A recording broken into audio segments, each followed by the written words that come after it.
de este anuncio del señor Figueroa Agosto de que va a publicar un libro y que él vendió los derechos de la publicación de ese libro a una editora. Creo que tenemos en la línea telefónica a Rafael Linares, que quiere hacer algunas puntualizaciones. ¿Tú recuerdas que Sobeida hizo este el mismo tema. anuncio cuando salió de la cárcel aquí?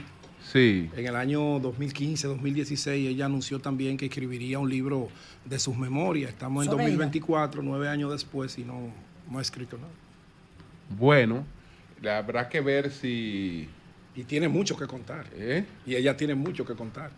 Bueno, aunque un autor que logre un acuerdo con ellos, solamente tiene que ir a los archivos de la fiscalía y está todo. Porque los expedientes se tramitan. Depende. No, pero hay cosas que no están en los expedientes que pasaron. Porque, por ejemplo, pero es verdad que decían que Figueroa Agosto no era un agente de la DEA. Bueno, usted planteó esa teoría. Yo estoy casi en apoyo total a esa teoría. De que él era un agente no tiene una respuesta lógica con todas las acusaciones, los crímenes que se le imputaron y que él 10 años y para afuera. O sea, y no solo eso, sino todo lo que hizo en este país a las claras. Y allá. Señores, hay esta familia de Milton Peláez metido en ese lío. Señalando hasta dónde llegaba. Sí. Buenos días, Linares. Buenos días. Buenos días, querido Julio. Buenos días a toda la población dominicana. A ese gran equipo, Consuelo, Eury. Hola. ¿Qué piensas tú de este anuncio del señor de que va a publicar un libro, aunque él decía que él no tenía ningún tipo de contacto con líderes importantes? Adelante. Mira, no es nada nuevo que una persona que haya cumplido ya una sentencia escriba un libro sobre narcotráfico. Tenemos el caso, por ejemplo, de uno de los narcos más célebres de la historia contemporánea, Carlos Ledel Rivas, que acaba de vender en Alemania también los derechos de un libro, y que lo que se ha producido con Figueroa Agosto es una entrevista donde él ha dicho lo mismo.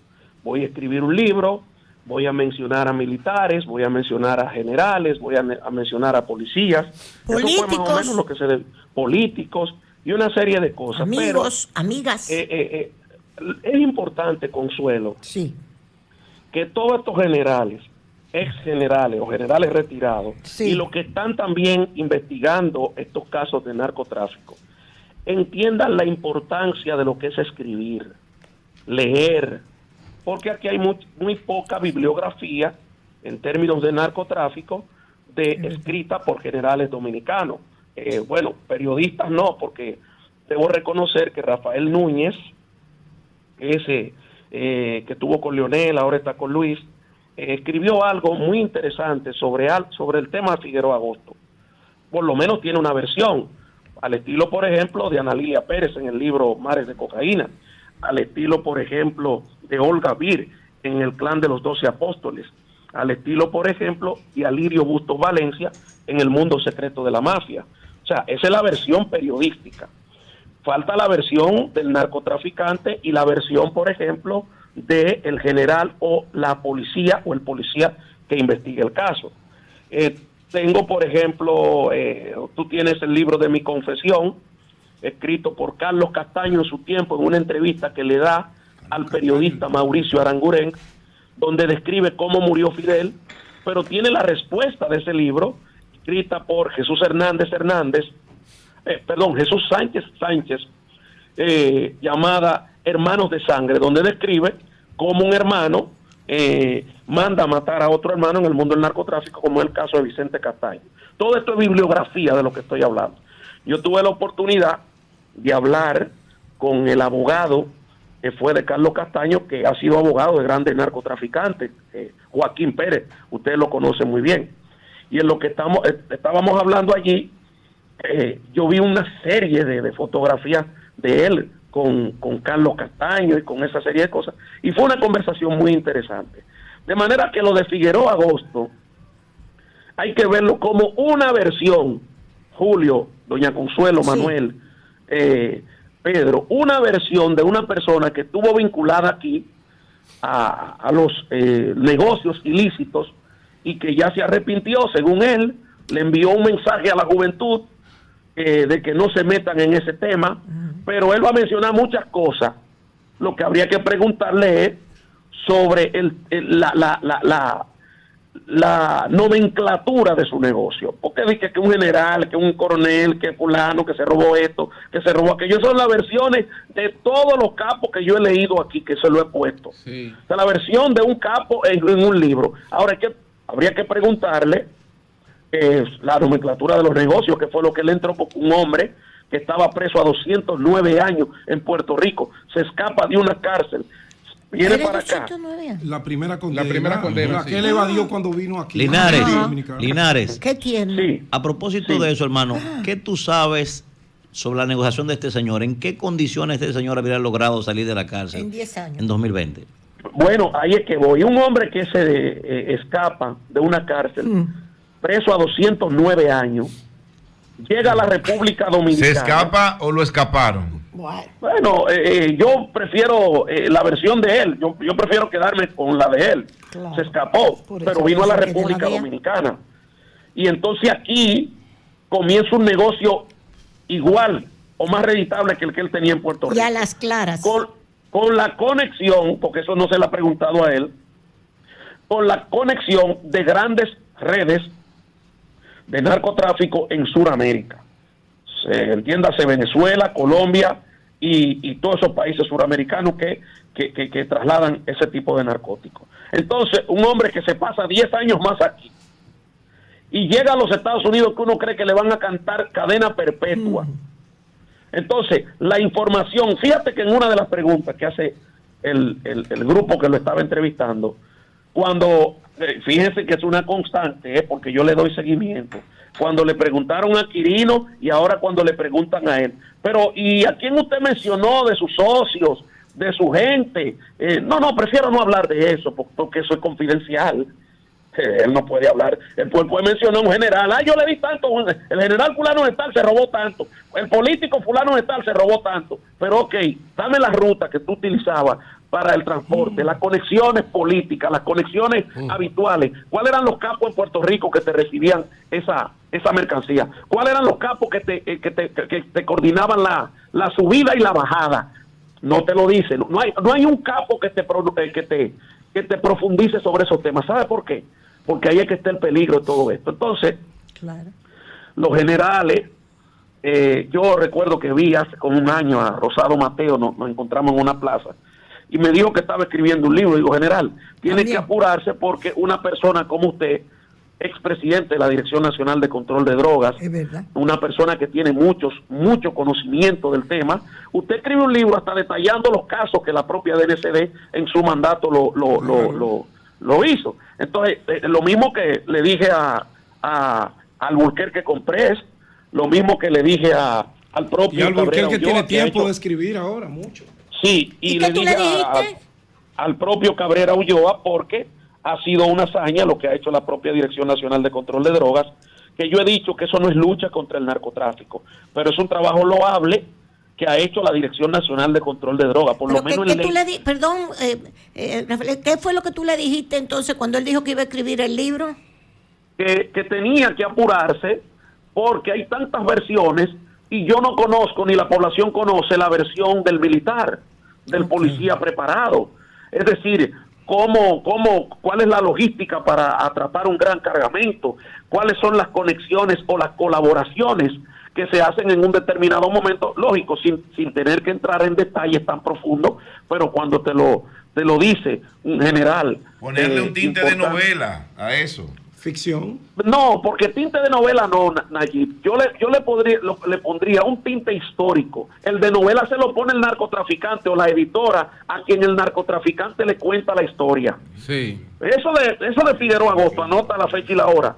Será interesante porque la gente lo va a comprar, la gente va a querer ver, pero por ejemplo, tú tienes libros que te han servido a ti para una novela. Ahí tenemos el famoso célebre El Cartel de los Sapos, que lo escribió Andrés López, Florecita, que escribe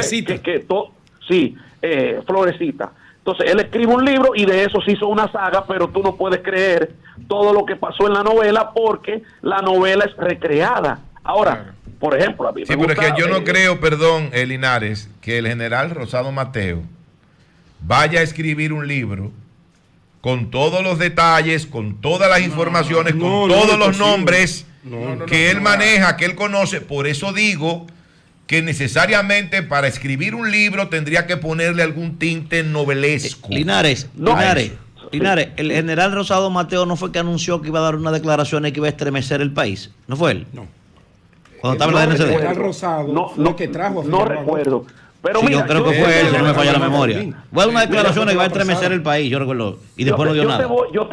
Creo que fue él, no me falla la memoria. Yo te hablo, Manuel, yo te hablo de Rosado Mateo, pero para mencionarte uno, por ejemplo, ahí tenemos, como te dije, cuáles son los presidentes de la Dirección Nacional de Control de Drogas, pero también cuáles son los fiscales que han participado en los casos. ¿Me entiendes? Que eso le daría un empuje tremendo a nivel histórico. ¿Cuáles son, por ejemplo, los... quizá hay un acuerdo de confidencialidad que le impide eso a la hora de asumir la posición. No, mira. Hay instituciones que cuando tú decides aceptar la contratación te ponen a firmar un acuerdo de confidencialidad. Sí, lo que tiene que ver con los bancos, que... por ejemplo, tú tienes que firmarlo y tienes que cumplirlo porque eso tiene unas cláusulas ahí que te pueden generar grandes problemas a presente y a futuro. Pero Pedro, mira, hay 4 versiones. En el mundo del narcotráfico hay 4 versiones que toda persona tiene, por ejemplo, las personas interesadas tienen que manejar. 4 versiones, por eso hablo de la versión de Figueroa Agosto. La primera versión es la versión militar o policial. La segunda versión es la versión del Ministerio Público o Procuraduría. Recuérdate que quien ejecuta la orden de allanamiento es la policía o la parte militar conjuntamente con el Ministerio Público. La policía hace un levantamiento y el Ministerio Público hace otro levantamiento. Entonces, viene la tercera versión, que es la versión jurisprudencial, que es la versión del juez. El policía dice, yo atrapé aquí 2 celulares. El Ministerio Público dice, lo atrapamos en tales condiciones. Y el juez dicta una sentencia. Tú tienes 3 versiones. Y la cuarta es la versión del narcotraficante que tú atrapas. Entonces esas 4 versiones, cuidando lógicamente todo lo que es... A propósito de versiones, Linares, a propósito de versiones, ¿tiene algún temita el señor Blinken que pueda influir en nosotros, en ponernos o en pedirnos cosas? Él va mucho a Estados Unidos, Linares, no lo metan en problemas. Yo lo que creo es... quiere conservar. No. Sus hijos viven en Estados Unidos. Lo que le pregunto ten cuidado, Linares. Porque Estados Unidos se sabe mucho, que se vale mucho de la política de chantaje. Sí, ay, carajo. De chantaje. Mira, entonces, claro. Dame esto porque te tengo todo. Mira, Julio, para eso es que utilizan el narcotráfico, para chantajear a los gobiernos. Estoy de acuerdo. Yo no puedo decir que en el caso, por ejemplo, del secretario de Estado, Blinken, viene una agenda que no ha sido la que la embajada ha anunciado. Ahora, lo que yo me encuentro raro es que el secretario de Estado de los Estados Unidos de Norteamérica viene el próximo viernes y el presidente de la República está en una actividad en Estados Unidos. Eso es verdad también. O sea, en Estados Unidos en una actividad personal, de Estado o de lo que sea, porque si tú vas a recibir este viernes al secretario de Estado en tu país, me encuentro ilógico que estés allá cuando pudiste haber mandado a otras personas allá. O me parece, eso es verdad, llama la atención. O me surge la pregunta, ¿qué fue que lo llamaron a él? ¡Ay! Porque él va a visitar a Washington. Pero es que hay muchísimas complicaciones. Mira, hay muchísimas complicaciones. Lo que viene mira, aquí todavía ese avioncito de Maduro, que es más que una incautación del avión de Maduro, porque ya hay otro. Sí. Hay otro. Y le tengo para decir ¿por qué es que ponen al presidente a veces a hablar cosas? Míralo ahí. ¿Cómo el presidente dice? Aquí hay más de 40 aviones que él no tiene. Que él no sabe de quiénes son. Dominicana. Si todo entra con un plan de vuelo y con una bitácora. Pero aquí hay una ruta delincuencial, utilizando los aviones aquí. hablándole de Venezuela, para que cojan ahí, porque usted lo sabe, el gobierno lo sabe, para que cojan ahí. Aquí hay una ruta delincuencial trayendo oro. ¿Quiénes son? Llevándose dinero de narcotráfico para allá. ¿Quiénes son, Linares? Espérate, lo va a meter para lo hondo, para que lo maten. Que tendremos que preguntar aquí si hemos vuelto a la época. Pero oro. Pero oro. Linares. Sí, finalmente. Ilegales en Venezuela, traídos aquí en vuelos. Linares, ¿qué sabes de un allanamiento que se hizo en San Pedro de Macorís en el que supuestamente habían agarrado a un regidor en ese allanamiento a la DNCD? Sí. Yo dije en la campaña pasada, recuérdenlo, creo que fue aquí en Sol que lo dije, en la campaña pasada, que esto era un reciclaje entre bandas delincuenciales que se estaban disputando el poder. Ay, carajo. Ay, diablo. Señores, aquí hay, pero que ese voto preferencial, eso fue lo que trajo, porque los regidores eran competencia, se tenían que buscar su cuarto para buscar eso, y los líderes políticos en este país no terminan de entender que ese voto hay que quitarlo, ellos no lo entienden, ¿no? La voluntad de las bases, Es verdad. no lo entienden. Entonces, Manuel, mientras tú tengas un voto preferencial, todos esos tipos, mira, pero en la romana, dije yo, recuerden ustedes, en campaña electoral, que había una persona vinculada estrechamente al narcotráfico aspirando a una posición electiva, y en San Pedro no me sorprende porque toda esa zona del este ha recobrado importancia para el tema narcotráfico en los últimos 4 o 5 años. Por eso cuando yo hablo de la lucha contra las drogas, no me voy solamente a las incautaciones, me voy a la parte del Ministerio Público y a la parte de la justicia. Aquí tenemos que poner un control sobre el ejercicio político. Ven acá, y no sabían que ese señor, que es regidor, era un poderoso narcotraficante de San Pedro, la Romana y el Cuenca. No lo sabían. Y lo dejaron pasar. Entonces, culpa son de los dirigentes locales políticos, porque son los locales. Dice, yo necesito cuarto para ganar esta candidatura. Vamos a llevárselo al líder, y se lo llevan a los líderes. Camuflajeado de empresario, es un hombre, pero ¿qué pasó con Fricolandia en Puerto Plata? Que en La Vega, es una forma también complaciente para el narcotráfico, y para los narcotraficantes. Ese señor voló normal como vuelas tú, Pedro, como vuelo yo, como vuela Manuel, como vuelan ustedes. Ese señor acusado de narcotráfico, el señor se montó en un avión, compró un pasaje, y la Procuraduría General de la República no ha dicho nada. No ha dicho nada. Mire, le incautamos tantas cosas, porque a Quirino lo solicitaron en extradición, a Toño Leña lo solicitaron en extradición, a César el Abusador lo solicitaron en extradición. ¿Cuántos bienes tiene incautado César? ¿Cuántos bienes tiene incautado Quirino? ¿Y cuántos bienes tiene incautado Toño Leña? Pero ahora solicitan un capo de capos como el de Fricolandia, y esta gente complaciente le permiten salir normal como Pedro por su casa. Mire, yo voy a dónde, yo voy hacia Miami. ¿A qué usted va a resolver una situación? ¿Cómo así? ¿Cómo así? Bien. ¿Dónde está el inventario de los bienes que ese señor compró con el narcotráfico? Okay. Y así mismo tú encuentras con lo de Miguel Gutiérrez. ¿Dónde está el inventario real de Miguel Gutiérrez? El único diputado que cayó preso aquí por vínculos con por narcotráfico, desde la historia de 1844 a la fecha, no había caído nunca un diputado preso por narcotráfico y por demás oficialista. Todavía este país no conoce ni los bienes, ni el inventario de bienes. Fue el chino por el tema de la trata de migrantes. Bien. Ay, bueno, Linares, cuídate. Linares, muchas gracias, Linares, muchas gracias. Linares, ten cuidado, Linares. Gracias, cambio y fuera.